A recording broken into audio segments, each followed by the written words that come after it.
Hare Krishna, Krishna Krishna, Hare Hare, Hare Rama, Rama Rama, Hare Hare. Okay. Manish Prabhu, can you be mute? It's echoing. Okay, so we are doing 6th chapter. We completed till 26th verse. And last time we discussed, from 18th verse onwards, I think we did. 17th verse, we understand about the regulated life, how it helps us to at least materially be happy, have good health and peace of mind and all. And 18th verse, then we see when one disciplines everything, he becomes nispraha and sarva kamebhyo, is devoid of all the desires for sense gratification. This is when the yogi is well established in yoga.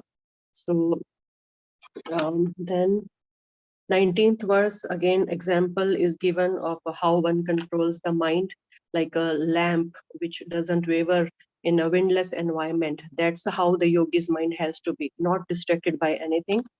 Just simply know how the flame, it just lights up straight going upwards, like that the mind should be focused only on the supreme going upward. I mean, yogi focuses on the Paramatma. Then verse number 20 to 23, Srila Prabhupada just try to specifically mention the verse for devotees, this yam labdava na adikam tatha, that there is nothing greater thing to be achieved when one gets a connection with the supreme, because then one feels totally satisfied. He has established a relationship with the Supreme. Yasmin sthito gurvanapi vichalyate. And even in the presence of greatest difficulties, then he's not agitated. So this is about the yogis Krishna is telling, but Prabhupada is quoting this verse specifically for the devotees also, that this is how we should be, not agitated, not disturbed in any difficult situation, having known our relationship with Krishna, understanding how he is our Suhrad, Sarva Bhutanam, everybody's well-wisher. So we should just be connected to him. Then we understood about two types of samadhi, sampragnata samadhi, which is based upon the philosophical understanding of soul and super soul, and asampragnata samadhi. Here one develops a relationship with the supreme, and the samadhi is not based upon any philosophical understanding, but one is very naturally fixed in samadhi. It's spontaneous. He is naturally able to meditate upon the supreme all the time. So this level is, of course, higher than the first level. And Prabhupada again in the purport tells the best practice of yoga in this age is Krishna consciousness. And verse number 24 speaks about some more principles for the practice of yoga. Important principle to learn here for us is Nishchena, that is determination, and Anirvina Chetasa, without deviation. So one should have firm determination, conviction, enthusiasm, giving up all the material desires, no deviation to practice any other yoga system and make progress. So this is applicable for any yoga we are practicing. Now for us, it's Bhakti Yoga. So success is sure when the practitioner is very rigid and when he's serious and he practices all the principles with determination. We understood about this example of sparrow and ocean Prabhupada has given in the purport. Verse number 25, Krishna is telling the progress is slow and gradual. It's a shana shana. And this is for all the yoga systems. So we should be patient. Buddhya dhriti gritya. We should have conviction from our intelligence. And then we have to practice the yoga, not being impatient. We have to understand that, purification is happening and it takes time. So gradually one progresses to the higher level. Verse number 26. Now, if while doing all these practices, if mind wanders, then what to do? So Krishna tells about the nature of the mind, that mind has a tendency to wander around. One must bring it back to fix it on the self. The nature of mind is flickering, but one has to become Swami and not Das. So that's what we understood till now. Moving on to verse number 27. प्रशांत मनसम हे एनम योगिनम सुखम उत्तमम उपैति शांत राजसम ब्रह्म भूतम कल्मषम. Mataji, please read. Yes, Mataji. Translation: the yogi whose mind is fixed on me fixed on me, verily attains the highest perfection of transcendental happiness. He is beyond the mode of passion. He realizes his qualitative identity with the Supreme, and he is freed from all reactions to past deeds. Purport: Brahma Brahmabhuta is the state of being free from material contamination and situated in the transcendental service of the Lord. Madbhaktim labhate param, Bhagavad Gita 1854. One cannot remain in the quality of Brahman, the Absolute, and one's mind is fixed on the lotus feet of the Lord. Savai Mana Krishna Padaravinda, to be always engaged in the transcendental loving service of the Lord, or to remain in Krishna consciousness, is to be factually liberated from the mode of passion and all material contamination. Hare Krishna Mataji. Thank you, Mataji. Hare Krishna. Thank you, Mataji. So here Krishna is explaining that in this way, yogi comes to the Brahma Bhuta platform, where he is on the liberated platform and he is free from all contaminations. Akalmasham, the last word here, Brahma Bhutam, akalmasham. So akalmasham is no material desires. Therefore, he is then Prasanta Manasam, the very first word, Prasanta Manasam. He is peaceful because he is focused on self and super self. And he is Rajasam, Shanta Rajasam, is Shant because of mode of passion, because the mode of passion is pacified. Rajasam is pacified, it has become Shanta now. Upeti Shanta Rajasam. He has attained the level where the Rajasam passion is pacified now. Therefore, he is happy. So unless and until we, at least come to the mode of goodness, we cross mode of passion, we cannot be shant because so many desires, they keep disturbing us. Then in the purport, this is quite interesting, Prabhupada is quoting here, one cannot remain in the quality of Brahman, the absolute, until one's mind is fixed on the lotus feet of the Lord. Savai mansa Krishna padar vindayo. So we have to fix our mind on Krishna's lotus feet, then only our mind will be unwavering, like that lamp in the windless environment. Otherwise, it's very difficult for us to control the mind. So all the time, in all the situations, we should meditate upon Krishna in different ways, his name, his glories, his pastimes, his form, his lotus feet, everything. Yeah, so Prabhupada says that to be engaged in loving service of the Lord is to be factually liberated from the mode of passion and all material contamination. So when we engage in his service, we are already on the liberated platform. We are free from the mode of passion and all the contaminations. Moving on to verse number 28. Now 28 to 38 is the next section of the chapter. It's called Realization of Krishna as a Super Soul. Now, while the yogi has been practicing all these principles, now he will come to the stage where he realizes the Super Soul in his heart. Paramatma realization takes place. Verse number 28. Yunjan evam sadatmanam yogi vigat kalmasha sukhena brahma samsparsham atyantam sukham ashnute. Prabhuji, you want to read?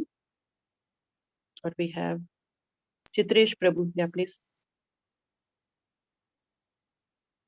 Hare Krishna Mataji, sure.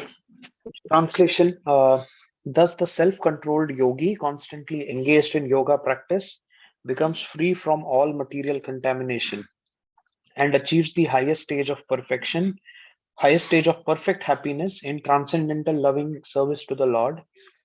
Purport: self-realization means knowing one's constitutional position in relationship with the Supreme. In relationship to the Supreme, the individual soul is part and parcel of the Supreme, and his position is to render transcendental service to the Lord. The transcendental contact with the Supreme is called Brahma Samsparsha. Thank you. Thank you, Prabhuji. Hare Krishna.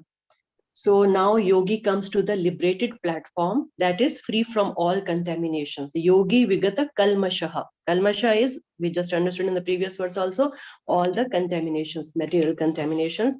Now yogi at this point understands his relationship with the Supreme and experiences transcendental happiness. Atyantam sukham ashnute. Atyanta sukha. extreme happiness. He attains perfect happiness. Yogi here understands his relationship with the Paramatma and has good realization of the Supreme, and he experiences great happiness. And also here in the purport, Prabhupada is saying how transcendental loving service to the Lord, he at this time means knowing one's constitution and the individual soul is part and parcel. So he starts engaging in some transcendental loving service to the Lord also. So some element of bhakti is also there, where he wants to render some service to the Lord, having understood his relationship. So when yogi comes to this level, little bit of, some element of bhakti is there in all the paths of yoga, in Karam Yoga or Dhyāna-yoga, Jnana-yoga, everywhere it is there, but it's not pure bhakti. So at this point now, yogi also, he adds some element of bhakti to the process. Verse number 29. सर्वभूतास्थम आत्मानं सर्वभूतानि चात्मनि इक्षते योगा युक्तात्मा सर्वत्र समदर्शनः. Hare Krishna Mataji, should I read? Yes, Manish Prabhu, you want to read? Yes. Yes, Mataji, I'll read. Translation by His Grace A.C. Bhaktivedanta Swami Prabhupada. A true yogi observes me in all beings and also sees every being in me. Indeed, the self-realized person sees me, the same Supreme Lord everywhere. Purport. A Krishna conscious yogi is the perfect seer because he sees Krishna, the Supreme, in everyone's heart as Super Soul, Paramatma. Ishvara Sarva Bhutanam Hriday Desi Arjuna Tishtanti. The Lord in his Paramatma feature is situated within both the heart of the dog and that of a Brahmana. The perfect yogi knows that the Lord is eternally transcendental and is not materially affected by his presence in either a dog or a Brahmana. That is the supreme neutrality of the Lord. The individual soul is also situated in the individual heart, but he is not present in all hearts. That is the distinction between the individual soul and the super soul. One who is not actually in the practice of yoga cannot see so clearly. A Krishna conscious person can see Krishna in the heart of both the believer and the non-believer. In the Smriti, it is confirmed as follows. Atatvacha mrityavacha atmahi parmo hari. The Lord being the source of all being is like the mother and the maintainer. As the mother is neutral to all different kinds of children, the Supreme Father or Mother is also constantly. The Super Soul is always in every living being. Outwardly, also, every living being is situated in the energy of the Lord, as will be explained in the 7th chapter. The Lord has primarily two energies, the spiritual or superior, and the material or the inferior. The living entity, although part of the superior energy, is conditioned by the inferior energy. The living entity is always in the Lord's energy. Every living entity is situated in him in one or the other another. Yogi sees equally because he sees all living entity, although in different situation according to the result of repetitive work. In all circumstances remain in the servant of God. While in the material energy, the living entity serves the material senses, and while in the spiritual energy, serves the Supreme Lord directly. In either case, the living entity is the servant of God. This vision of equality is perfectly person in Krishna consciousness. Hare Krishna. Hare Krishna. Thank you, Prabhuji. So here we see the yogi is able to see the Supreme in all living beings and every being in the Supreme. The first line we see here, Sarvabhutastham Atmanam Sarvabhutani cha Atmani. So every living being in the Supreme and Supreme in every living being. At this stage, the yogi can perceive that. And then we see he's able to see Supreme everywhere. Like this is similar to the verse we have done, Vidya Vinya Sampanne Pandita Samadarshina. So Pandita, when he has attained the perfect knowledge, he can see everybody sama, equal, that everybody is equal. Why? The equality is because of the super soul present in everybody's heart. So here in the purport, Prabhupada is telling, the perfect yogi knows that the Lord is eternally transcendental and is not materially affected by his presence in either a dog or a Brahmana. So for a Pandita, a dog or a brahmana, everybody is equal because he is seeing the super soul in everybody's heart, whatever it is. And the super soul is not affected by the different bodies he enters. He is so pure, he's transcendental to all this. Then the next line, the individual soul is also situated in the individual heart, but he is not present in all hearts. So this is the difference between soul and the super soul. Soul is present only in the individual heart. Every individual is a soul, but super soul is present in all the hearts. One who is not factually in the practice of yoga cannot see so clearly. So for us, it like, seems to be very simple. There's nothing special about it. Yeah, we already know it. But when we talk to the people outside, it's really astonishing. Many people don't know this. Even they don't have the basic knowledge that we are not this body, we are soul. It's like, far away from realizing all these relationships and difference between soul and super soul and all. So Krishna conscious person can see Krishna in the heart of both the believer and the non-believer. So when now, because of Prabhupada's mercy, when we can understand this, even if we see a believer or a non-believer, we should have full compassion for them. We should not have the attitude, of pride or something, oh, look down upon these people, they don't even know this much. That should not be our attitude. We should rather feel compassion for them and try to help them, preach them in every possible way, not forcefully, but in whatever pleasing way, loving way they can understand, we should try to help them. Going down, outwardly also willing. Yeah, so then in the next paragraph, Prabhupada is telling about the material and the spiritual energy, which we will discuss in detail in the next chapter. Last paragraph, the yogi sees equally because he sees that all living entities, although in different situations, according to the results of fruity work, in all circumstances remain the servants of God. Now, the yogi also understands that the living entities are always the servants of God. He knows the God, he knows soul, super soul, and the relationship also. So either all the living entities are indirectly serving the Lord. Indirectly means they are serving the material energy, the inferior energy of the Lord, or they are directly serving the Lord, that is the spiritual energy. So the wise people, they prefer serving the Lord directly, and otherwise everybody is actually engaged in the service of the Lord, but in an indirect way, which will take them through a very, very long process of purification. They will keep getting entangled, and at some level then they will realize. Okay, so ultimately we all are serving the Lord, so it's good to serve him directly with love and devotion. Moving on to verse number 30. Yo mam pashyati sarvatra sarvam cha mai pashyati tasyaham na pranshami sa cha me na pranshati. Mataji. Yeah, Mataji. Yeah, purport, translation by A.C. Bhaktivedanta Swami, Srila Prabhupada ki jai. For one who sees me everywhere and sees everything in me, I am never lost, nor is he ever lost to me. Purport, a Krishna conscious, a person in Krishna consciousness certainly sees Lord Krishna everywhere, and he sees everything in Krishna. Such a person may appear in to see all separate manifestations of the material nature, but in each and every instance he is conscious of Krishna, knowing that everything is a manifestation of Krishna's energy. Nothing can exist without Krishna, and Krishna is the Lord of everything. This is the basic principle of Krishna consciousness. Krishna consciousness is the development of love of Krishna, a position transcendental even to material liberation.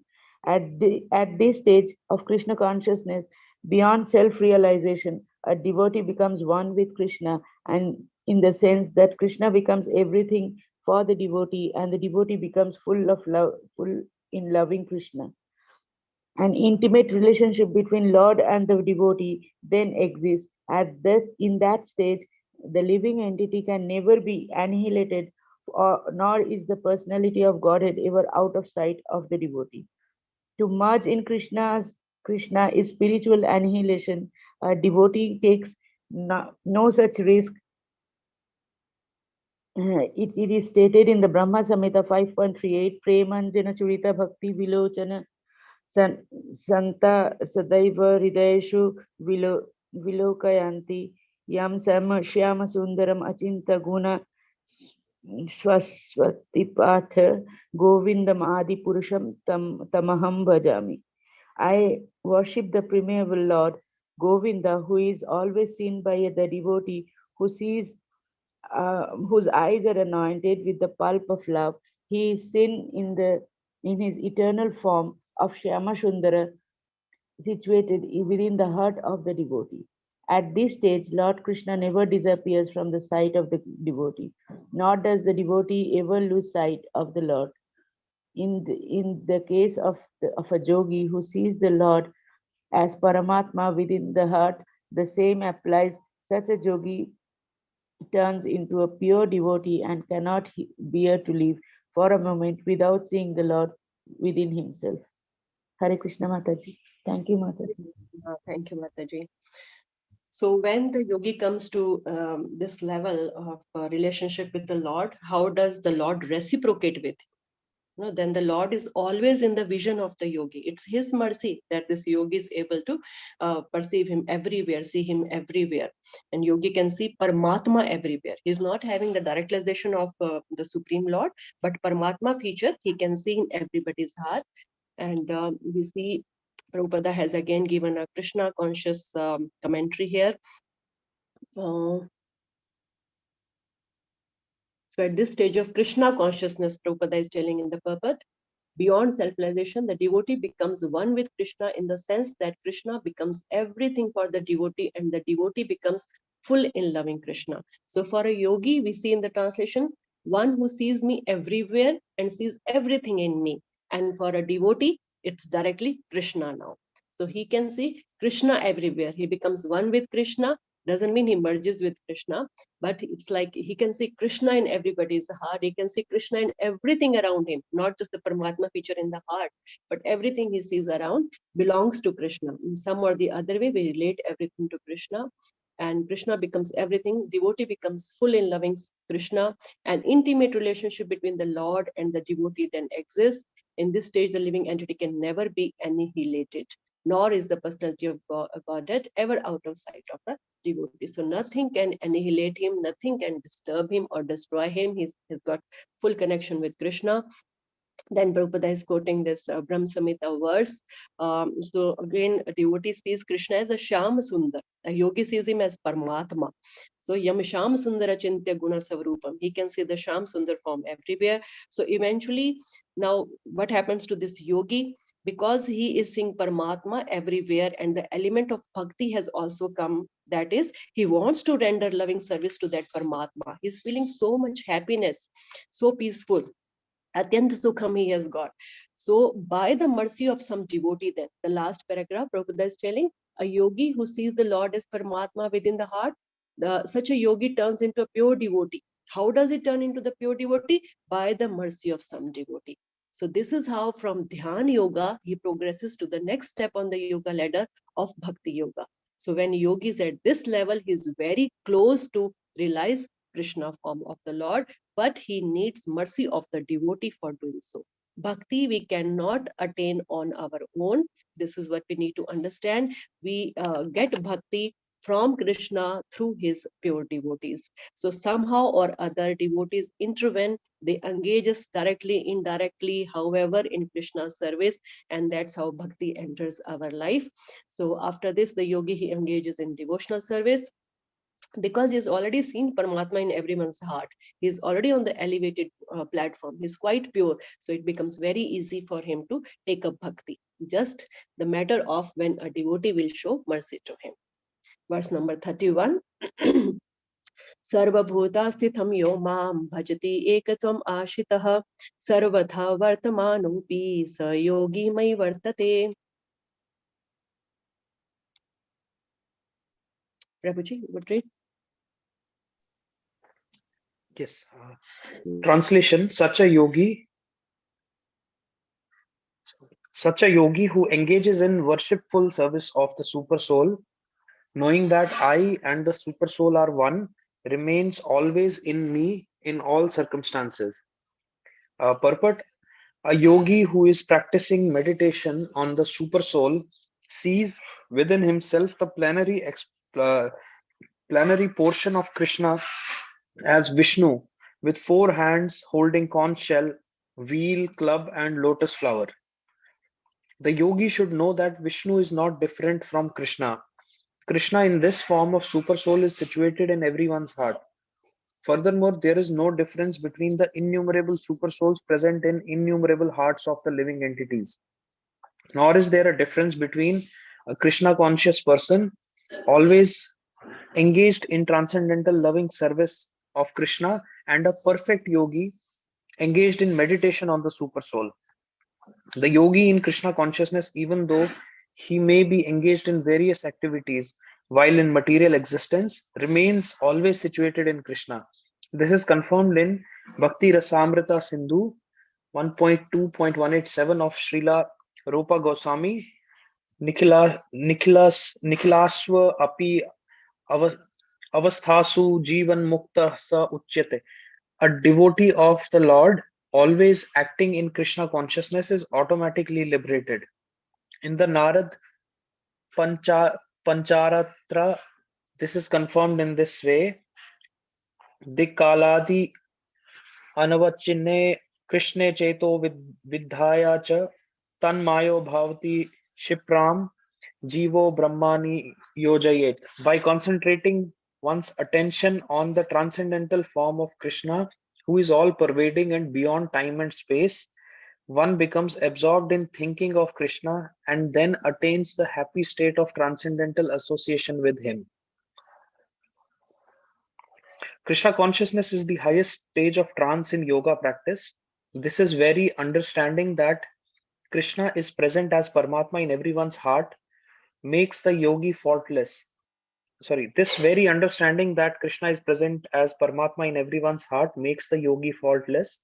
The Vedas, Gopala Tapani Upanishad 1.21 confirm this inconceivable potency of Lord as follows.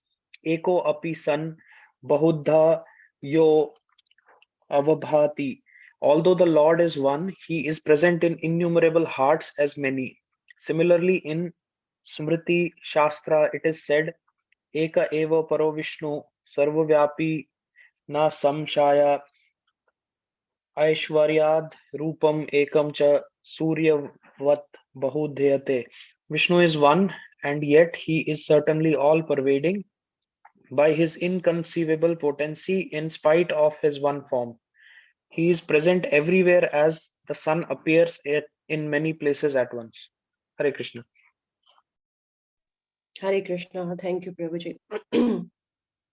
So now finally the yogi comes to the platform where of the realization that there is no difference between Paramatma, that is super soul, and Krishna. Therefore he becomes Krishna conscious. In the purport we see yogi who is practicing meditation on the super soul sees within himself the plenary portion of Krishna as Vishnu, with 4 hands holding conch shell, wheel, club, and lotus flower, the very starting lines. So now he can see that Paramatma is not different from Krishna. He can see him as Vishnu. The yogi should know that Vishnu is not different from Krishna. Krishna is in this form of super soul is situated in everyone's heart. So he can see the form of the Lord, and he obviously understands that he's present in everybody's heart. So super soul present in the innumerable hearts of living entities, nor is there a difference between a Krishna conscious person always engaged in the transcendental loving service of Krishna, perfect yogi engaged. So now, like how Krishna conscious person is always engaged in the transcendental loving service, so similarly a yogi engaged in meditation on the super soul, that means he's also engaged in the service of the Lord. So there is no difference between a devotee and a perfect yogi. At this stage, the yogi is now perfect. So there is kind of no difference between them. Both of them are engaged in rendering service to the Lord by meditation or by different means of the services. And then we see Jivan Mukta Sauchyate. So at this stage, he's always, because he's already engaged in devotional service, all the time he's engaged in Krishna consciousness. Therefore, he's a Jivan Mukta. He's already at the liberated stage, automatically liberated.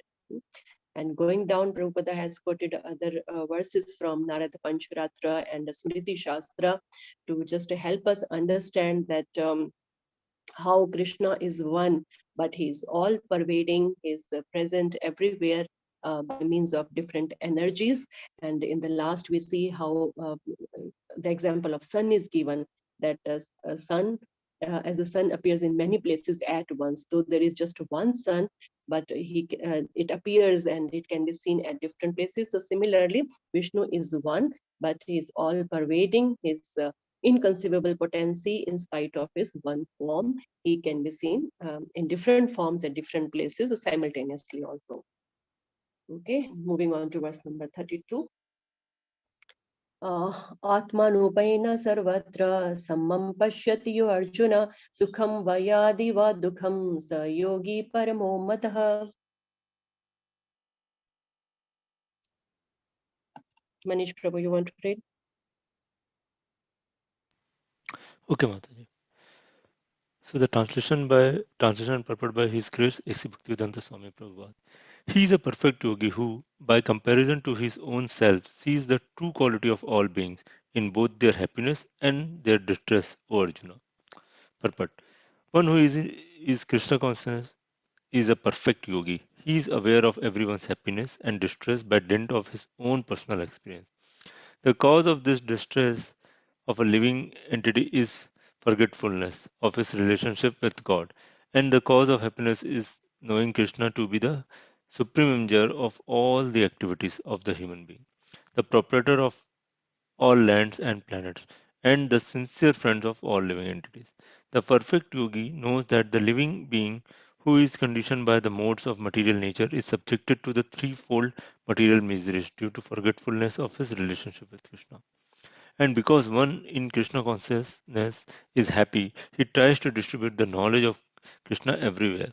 Since the perfect yogi tries to broadcast the importance of being Krishna conscious, he is the best philanthropist in the world, and he is the dearest servitor of the Lord. Nacham tasman manusheshu kastin mi priya kritmaha. Bhagavad Gita 18.69. In the other words, a devotee of the Lord always looks at the welfare of all living entities. And in this way, he is factually the friend of everyone. He is the best yogi because he does not desire perfection in yoga for his personal benefit, but he tries for others also. He does not envy his fellow living entities. He is a contrast between a pure devotee of the Lord and a yogi interested only in his personal elevation. The yogi who has withdrawn to a secluded place in order to meditate perfectly may not be as perfect as a devotee who is trying his best to turn every man towards Krishna consciousness. Hare Krishna. Hare Krishna. Thank you, Prabhuji. So, because the yogi is able to see the Lord everywhere and in all the living beings, so he sees all living beings equal because he can see all living beings as part and parcel of the Supreme. So, therefore, he shares their happiness and distress. He is like para dukha dukhi. Some other person's distress becomes his distress, others' happiness becomes his happiness. So that's why he can, because he has understood the perfect relationship of all living entities with Krishna. And ultimately, then he becomes a devotee and is interested in the welfare of every living entity. And what is the ultimate benefit? Preaching Krishna consciousness. So then the perfect yogi, the devotee, he engages in preaching Krishna consciousness and he becomes very dear to the Lord, because Krishna himself tells in the Bhagavad Gita, we will understand it later in 18th chapter, that nobody is more dear to Krishna than the one who is trying to bring others close to Krishna. So in this way, we find a yogi ultimately becomes a devotee. Any doubt so far? Because from verse number 33, we will start the next section. We have gone pretty fast in this one. There's nothing much to explain. Anything if you want to share or understand before we move ahead. Mataji, in verse number 30, there is in that stage, the living entity can never be annihilated, nor is the personality of Godhead ever out of sight of devotee. Then to merge in Krishna is spiritual annihilation. Mm, a devotee takes no such risk. Mm. Will you explain a little bit? I Yes. understand a little. Mhm. So it's like because he can understand who I mean, he can understand about himself, about Krishna and the relationship. And he can see Krishna everywhere. Krishna is never out of the sight of the devotee. So the living entity can never be annihilated. In the next line, Prabhupada has clarified that to merge in Krishna is spiritual annihilation. That means he doesn't want to merge in the Brahman effulgence of Krishna, the partial realization. He doesn't want to do that because now he knows that he has to serve Krishna. This is his relationship. So he would love to render devotional service to Krishna everywhere, wherever he is. He has the realization of the Krishna form of the Lord. Because Prabhupada here is talking about from the bhakti perspective, from the devotee perspective. So he's telling a devotee would not want to do that. He would not go for spiritual annihilation because Prabhupada has quoted it at different places that merging in Brahman effulgence is like spiritual suicide. So annihilation means the end. So this devotee doesn't want end of his spiritual life. He doesn't want to commit spiritual suicide. He wants to keep his spiritual life alive by serving the Lord, by engaging in his devotional service. Yes, Mataji. Okay, Thank you. Mataji. So merging is just not in the mind of the devotee at all. He doesn't favor to do that. Just get rid of all the problems, all the anxieties, shanti, to be in Brahman effulgence. No, that's not the motive of a devotee. A devotee wants to render the service, even if he's sent to hell. No problem, Krishna. Just keep us, engaged in your devotional service. That is the prayer of a pure devotee. Yes, Mataji. Yes. Mhm. And at some places, if you read that Krishna is saying that he remains in me. Remains in me doesn't mean that he has become one with Krishna. That means he is engaged in Krishna's transcendental service. Mhm. He Yes. remains in relationship with Krishna. Remains in me means he remains in service by establishing a relationship with me. Yes. Okay, Chitresh Prabhu, anything uh, you want to ask or share?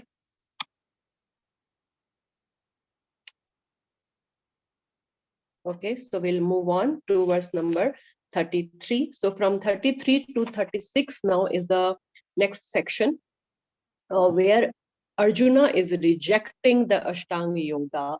Whatever we have read so far, Arjuna is just rejecting it. Let's see, verse number 33. Arjuna uvacha yoyam yogas tvaya prokta samyena madhusudana etasyaham na pashyami chanchalatvat sthitham stiram. Hare Krishna Mataji, I'm reading one second. Okay. Yeah, 33. Purport and translation and purport by A.C. Bhaktivedanta Swami Srila Prabhupada. Srila Prabhupada ki jai. Arjuna said, O Madhusudana, the system of yoga which you have summarized appears impractical or unendurable to me, for the mind is restless and unsteady. Purport: the system of mysticism described by Lord Krishna to Arjuna, beginning with words Sacho they say and ending with Jogi Parama is here being rejected by Arjuna out of feeling of inability. It is not possible for an ordinary man to leave home and go to a secluded place in the mountains or jungles to practice yoga in this age of Kali. The present age is characterized by a bitter struggle for a life of short duration. People are not serious about self realization even by simple practical means. And what to speak of this difficult yoga system which regulates the mode of living, the manner of sitting, selection of place, and detachment of the mind from material engagement. As a practical man, Arjuna thought it was impossible to follow this system of yoga, even though he was favorably endowed in many ways. He belonged to the royal family and was highly elevated in terms of numerous qualities.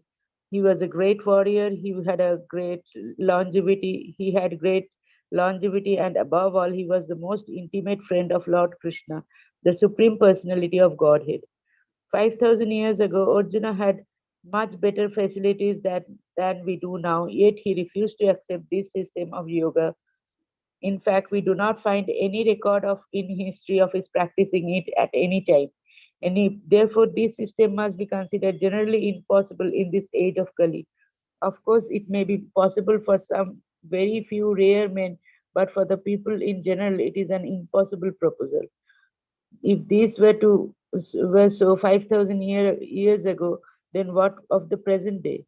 Those who are imitating this yoga system is different in different so-called schools and societies, although complacent are certainly wasting their time. They are completely in ignorance of the desired goal. Hare Krishna Mata. Thank you, Mata. Hare Krishna. Thank you, Mataji. So we see the impracticalities of this Dhyana yoga, Ashtanga yoga, especially in our age. Arjuna, he was in Dwapar Yuga. Still, he's saying that, oh Madhusudana, the system of yoga which you have summarized appears impractical and unendurable to me, for the mind is restless and unsteady. So mind cannot be controlled by all these methods you are telling. So Arjuna, in spite of so many qualifications, like being a friend of Krishna, great warrior, being present in Dwapar Yuga, also says that this system of yoga is not practical. Then what to say of us? Srila Prabhupada in his lecture, he says that Arjuna is a direct friend of Krishna. He has got administrative qualities, and his knowledge, his intelligence, he could understand Bhagavad Gita within an hour. This Bhagavad Gita is not understood in one lifetime at the present moment by us. He understood it in just within an hour. So how much intelligent he was. And he belonged to the royal family. He had all the facilities. Still he is accepting that it is not possible for me to practice this, what you have told me. So do you think what was impossible for Arjuna 5,000 years ago in such favorable circumstances, is it possible for you and me? Prabhupada is asking everybody there, do you belong to Arjuna's category? What was impossible for Arjuna, do you think is possible for you? No, because we are 1,000 times lower than Arjuna. So Srila Prabhupada is saying that for one life is not sufficient for us to understand Bhagavad Gita. But Arjuna, we see that he not only understood within an hour, but he also applied the knowledge. There was immediate practical application of the knowledge by Arjuna. So even when he rejects the practice of Ashtanga yoga, then what to say of the present day jivas? And we see so many yoga societies these days around us. So that according to this commentary and understanding from the verse, we see that all is just simply farce. Just meditate, sit in a quiet environment and meditate upon a lamp or corner of the room or somewhere. It's not going to work out. It's so impractical for us. So best thing for us is to practice bhakti yoga.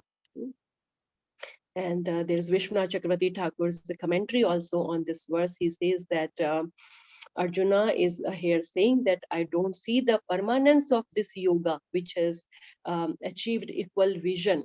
This yoga will not last forever. This state will last for only 3 to 4 days. Arjuna is here putting a doubt that Krishna, I can't even have the equal vision for everybody. Even if I try to force myself to see you in everybody's heart, it will last only for 3-4 days. Why? Because the mind is unsteady. It is chanchal tvat, very chanchal. You speak of seeing the happiness and distress of all living entities of the world as one's own happiness and distress.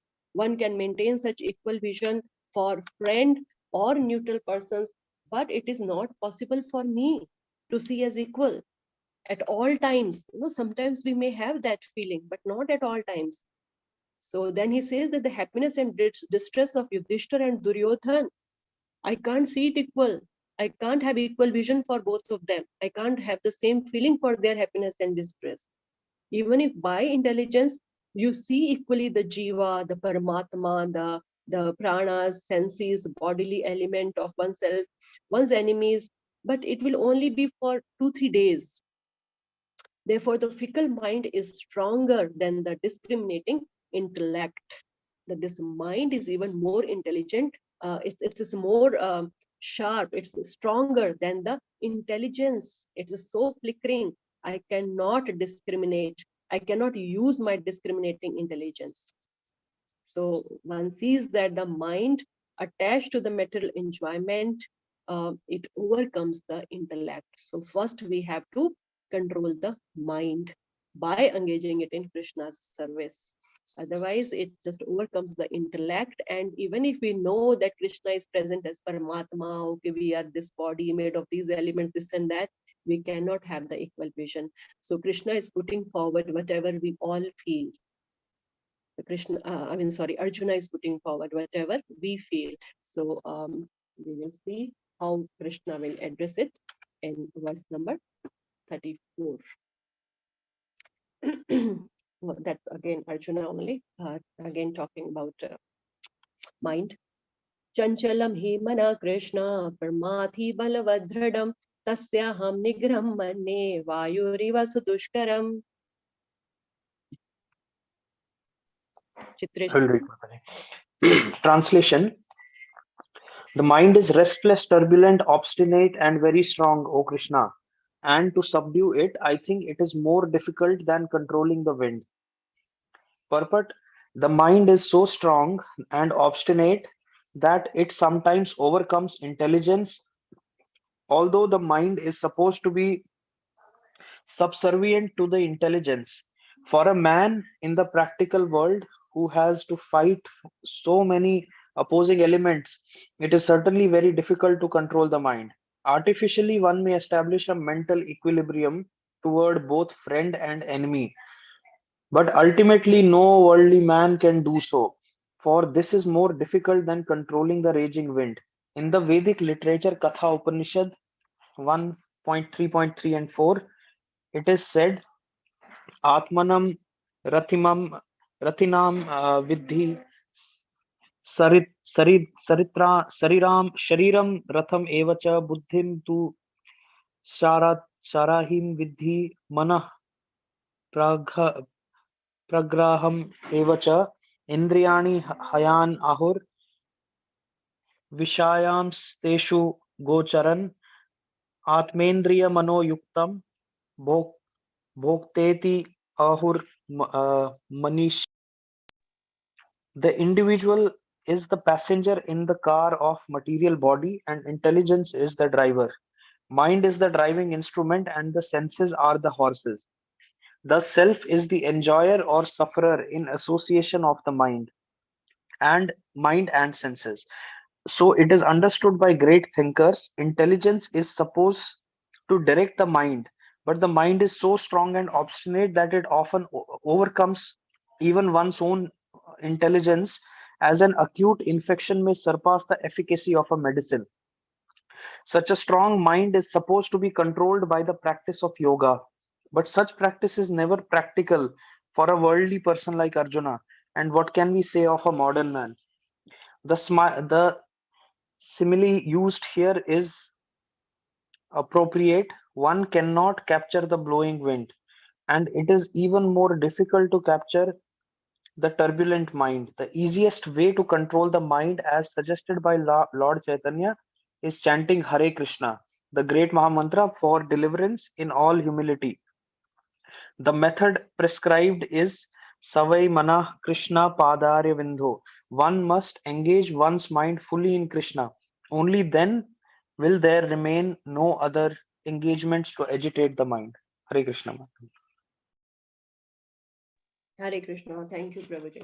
So again, Arjuna is talking about some qualities of mind here. In the previous verse, he said that the mind is restless and unsteady, and here he is talking a little bit more about mind. Chanchalam hi mana Krishna. So mind is very flickering, and then mind is pramathi. balvatad, and it's dhradham. So these are the qualities of the mind. We all experience it very often. So again, Vishnu Chakravarti Thakur's the commentary on this also, he says mind is very strong and it agitates the intellect. Paramathi means agitating. And what does it agitate? It agitates our intellect. And it is balvatad. Balvatad, it is stronger. It's very, very strong. And that's how it is able to overcome the discriminating intellect. And then it is dradham, drad, determination kiya hua hai usne. It's very determined to do what it wants to do. So it's very difficult to control this mind. And Arjuna, he has given these qualities of the mind like chanchalam. It's very flickering. How is it flickering? One thought at one moment, next moment, another thought. Or so many thoughts in one moment only. One moment itself, we have so many thoughts. Mind just runs around everywhere. And somebody who becomes victim of the mind, he then how can find himself to be steady? Because every moment, so many thoughts are running in the mind. And if we are on the mental platform, we cannot be steady. We cannot be peaceful. We cannot be focused. And next quality Arjuna is telling paramathi, very agitating. The paramathi is, it's agitating. It's agitating the intellect very strongly. Prabhupada has given the example here of acute infection. In the purport, if we see, intelligence is supposed to direct the mind, but the mind is so strong and obstinate that it is often overcomes one's intelligence, as an acute infection may surpass the efficacy of the medicine. So the mind ignores the discriminating intellect. Rather than becoming its subservient, it subdues the intelligence. And it's very obstinate, very strong, and it is influenced by the three modes also. So whatever mode is working upon the mind, he will like to direct the intellect according to that mode. And then when it's like, the medicine doesn't work when the infection is very acute. So then the intelligence, that's the medicine, doesn't work. It becomes, the infection of the mind becomes so acute. So it's very paramathi, very agitating, it's very strong, and it is dradham. It's very firm. How firm it is? It is firm like the iron, which is impossible to be pierced by the fine needles of the intellect. So mind, it acts like an iron shield, and the intellect is like the fine needles. Needles can't pierce the iron shield. So controlling the mind by Ashtanga Yoga is like trying to control the violent wind in the sky. So Arjuna is saying, no, it's even more difficult, not just like that. Arjuna is saying it's more difficult than controlling the raging wind. Just like in cyclone, we see who can control the wind? Nobody can do anything. All that can be done is just to safely evacuate the place, safely move the people from that place. Nobody can say, okay, let's control the cyclone. We can foresee it, but nobody can control it. So however advanced scientific technologies we may have, no one can control the wind. And Arjuna says mind is even more difficult to be controlled than wind. So Srila Prabhupada gives the solution that always chant Hare Krishna, Krishna Krishna, Hare Hare, Hare Rama, Rama Rama, Hare Hare, and engage the mind fully in Krishna. That's the way to control it. So it's a very practical thing. We all experience it on daily basis. And the more we connect ourselves to Krishna, we can have control over the mind, because our then intellect becomes stronger. Now, what is Krishna's answer to this? That starts from verse number 35. It's already 8:58. So any question, anything you want to share, any takeaways? Or should we go ahead? One more verse we can do maybe.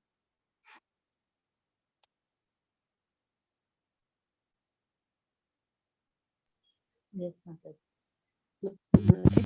So because it's an important verse, but still we can have 5 minutes for it. Okay, in continuity, if we do it, it'll be good. So let's go to verse number 35. Shri Bhagwan Uvacha Asamshayam Mahabaho Mano Durnigaram Jalam Abhyasena tu Konteya Vairagena cha Grahyate. request to read. Manish Prabhu. Yes, Mother. Translation and purport by His Grace A.C. Bhaktivedanta Swami Prabhupada. Lord Shri Krishna says, O mighty armed son of Kunti, it is undoubtedly very difficult to curb the restless mind, but it is possible by suitable practice and by detachment. Purport. The difficulty of controlling the obstinate mind as expressed by Arjuna is accepted by the personality of Godhead.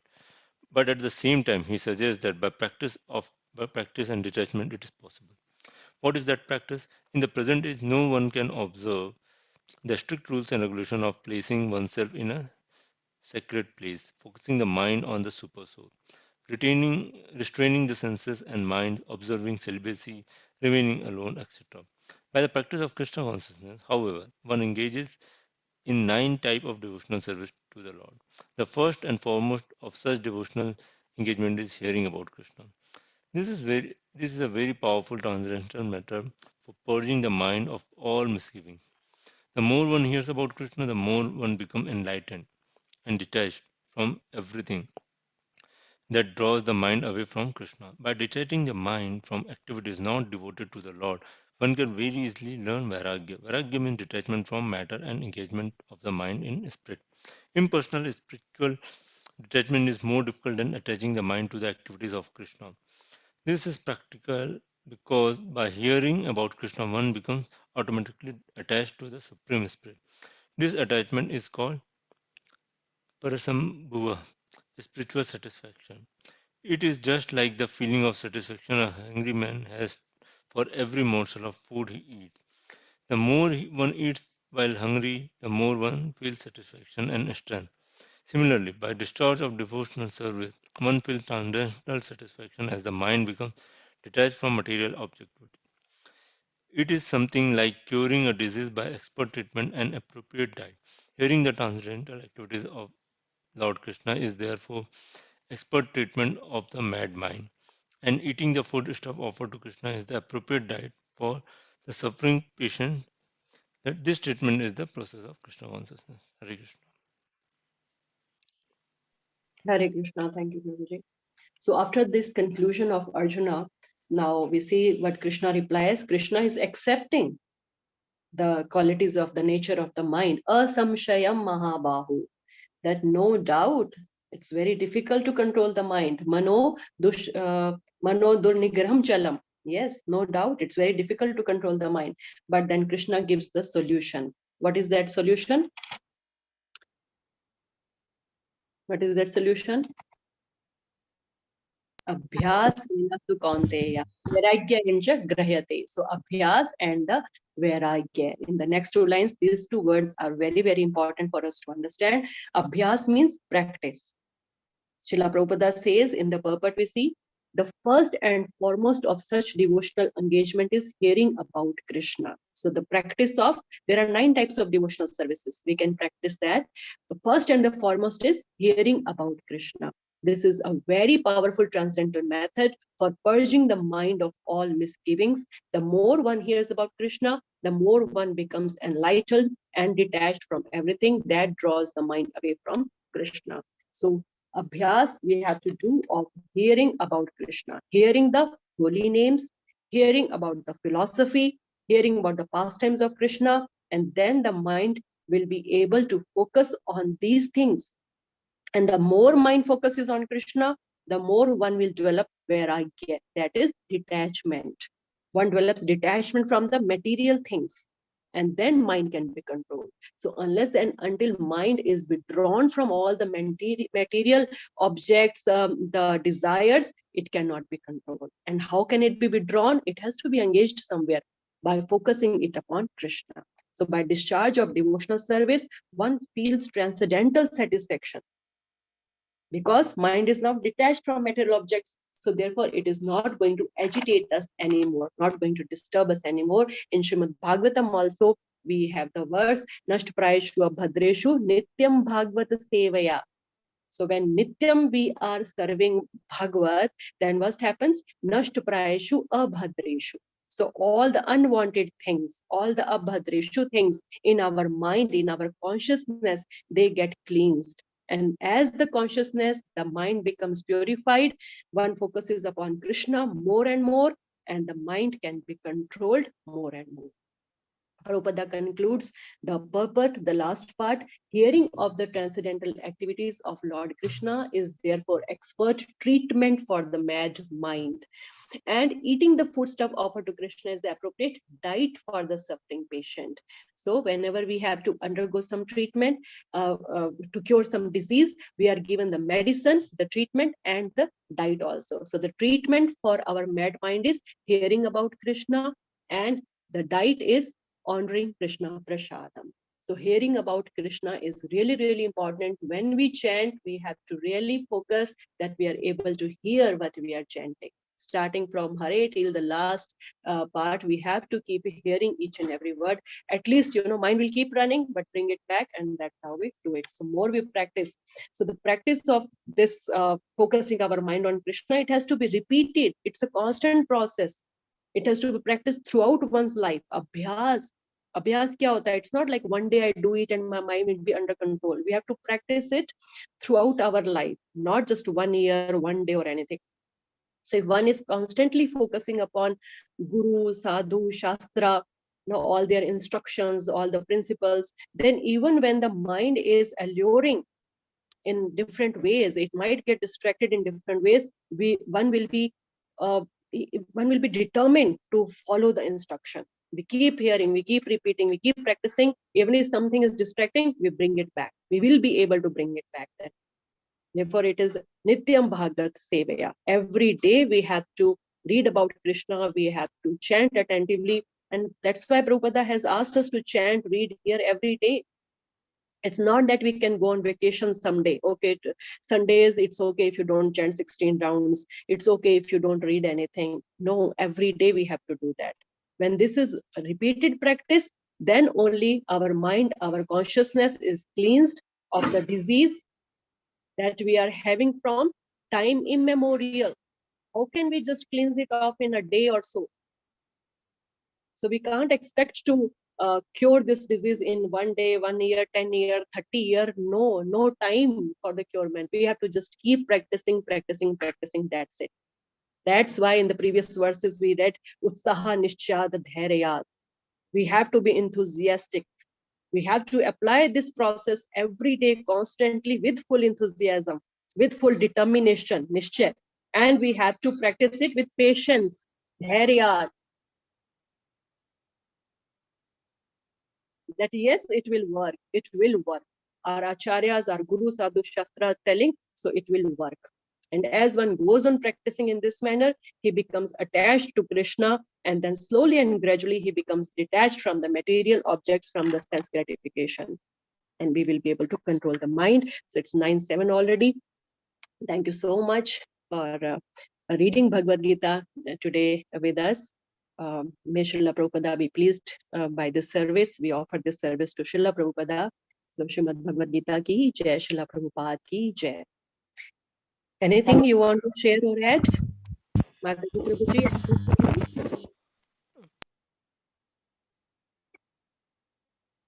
Okay, so we will meet next Saturday, same time. Thank you so much. Hare Krishna. Hare And Krishna. one request I have from all of you. Our Guru Maharaj is not doing well. He is admitted in hospital, and today he has to go for some heart treatment. So we are having Harinam Sankirtans everywhere. In our Narsimha Girdhari temple also we have Akhand Kirtan and all. So I request you also to pray for our Guru Maharaj, His Holiness Gopal Krishna Goswami Maharaj, to have good health and live for long life and bless many more souls. So please pray to Lord Narasimha Dev for his protection. Hare Krishna.